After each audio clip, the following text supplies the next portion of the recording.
refreshing pa. At paano ka pa mabubusog ka. Okay? Good.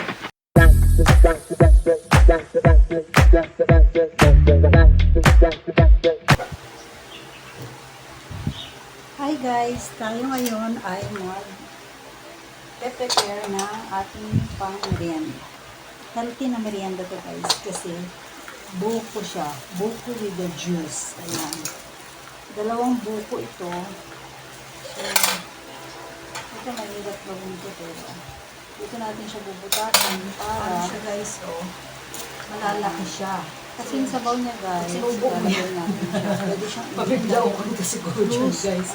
Sa ganito kalaki. So, fresh buko juice. Ayan. So, ang paraan ay consistansya talaga guys. Maganda yung source at yan. Oo. Kasi kung gagalitan mo ng maso, kutsara, hindi natin yan. So, ikat natin siya guys for a bite size lang. Tapos yung bite size, lalagay na. Kung pag sinubo mo siya, lalagay na natin dito diretso sa ating lalagay. Kung pag sinubo mo, one for me and one for my hubby. Hindi mo na masyadong yan guys, ha? So, lalagay natin ng sabaw dito. Kasi nag-ugas rin ako sa sabaw dito. Ayan, kasi yan, ilalagyan natin siya ng gatas at saka konting asukal. According to your ano lang. At saka ako dito kailira guys. Laman na. Kasi favorite namin. Mga ganyan ka natin. Tama yung ano niya. Hindi siya ganun ka. Ano kasi hindi siya ganun ka sa so ganyan siya yung ay ugas mo na. So kain lang ba siya guys? Yan, after natin store na pang kusina. Tapos kusina ko lang siya ginagawa guys. Na basan daw natin siya at kung makat ay so ito yung gagawin ko natin kasi ano siya guys malalaki siya. Kasi yan guys, sinubo mo yan. Pabiglaw ko rin kasi ko dyan guys. Sa ganito kalaki. So, para makalit yan, gawin na siya, paraan ng pagkakit guys, sa resort. Oo, kasi mabigat sa tiyan. Gagamitan mo yan ng pwede niyang pamilyan doon sa umaga, pwede rin sa. So, ikat natin siya guys for a bite size lang. Bite size. Bigat siya sa tiyan, pag-sinubo na ako na, kumain lang. Mga tipong after 3 hours na pag-ububuan, mabigat siya sa tiyan. Hindi mo na masyadong masasabi. Pero, maganda rin po guys sa ano na guys ha. Sa ugas nila ko guys na pagkakatagal siya pagkakagal siya ating bowel circulation kasi nga oily siya. So, lalagyan natin ang pangkain ito. Saka ako sigikain ng guys. Sabi ko ay medyo saka yung ating husband. Kasi maraming tubig. Favorite namin. So guys, ganito na ang kanyang itsura, diba? Saka ito.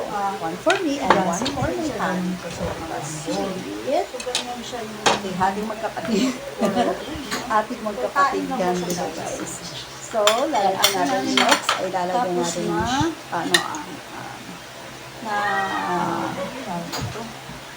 makat ay milk, powder milk. Yung mga 4 scoops is enough. 2, 3, 4, gawin natin 5 para mas creamy. So that is according sa ano nyo guys, sa taste mo ang merienda. 2, mabigat sa tiyan. 4, pwede niyang pamilya sa umaga, pwede rin sa hapon. Ayan, milk. Tapos ng milk, ay lalagyan din naman natin siya ng sugar. Sabi ng aking hubby ay kung 1 after 3 hours siya pag-ubar. Ako kasi gusto ko mas mapamilya ang aking nasasabi. Hanggang 3 lang. Pero, maganda rin po guys. Kasi marami din naman yung sabaw. Sa tiyan. So, guys, ito gawin sa ating pang-merienda. Ay, naku guys, ating bowel circulation. Ang sarap guys. So, dadagyan natin ang itong nakaka-addict siyang kainin. Hahanapan natin. In the sense na hahanapan natin siya. So guys, ganito na ang kanyang itsura, diba? Tsaka ito, Sabaw ng one for me and one for kanyang my pan. tubig na yan. So, wala tayong hinalong tubig. Ating magkapatid. Pure na sabaw ng Ating yan. magkapatid yan. So, pwede So, siyang lalagyan pang natin merienda. Lalagyan natin ng At pinalamig, ano, galing na po pala siya guys sa fridge, sa ref. Pinalamig na natin, so malamig na po ito. milk. So, Powder milk. tapos ito Mga rin 4 ano, scoops is enough. buko juice na dalawa. So, 3, ano na, 4, at Gawin natin 5 para mas creamy. So that is according sa ano yun guys. Buko sa juice, taste. naku, fresh na fresh. Refreshing Refreshing. po talaga ito pag creamy. Ininom nyo. Ito sa akin isa. Sa husband ko. 5. Tea. Ayan, milk. Tapos So ng milk, ay refreshing. lalagyan din naman natin siya ng sugar. Ang sarap pa. Sabi ng Manamis na na sa sa kanyang ano. One. Kaya guys, ito, murang-mura lang na ano, pang merienda to. 30 pesos. 30 pesos each po. Yung isang buong buko na ganyan. Kasi marami din naman yung sabaw. Ano po yan? 30 pesos. So, 30, 30, Guys, 60. ito ready na ang So, ating diba? Murang-murang pang merienda. Ay, naku, Healthy guys, na. ang sarap yan. Refreshing pa. Ang sarap At na. maano ka pa, mabubusog ka pa. Medyo na. Okay? Ano Good. siya? Nakaka-addict siyang kainin. Thank you! Hahanapan natin. In the sense na hahanap-hanapin mo ba siya. Yan guys, oh.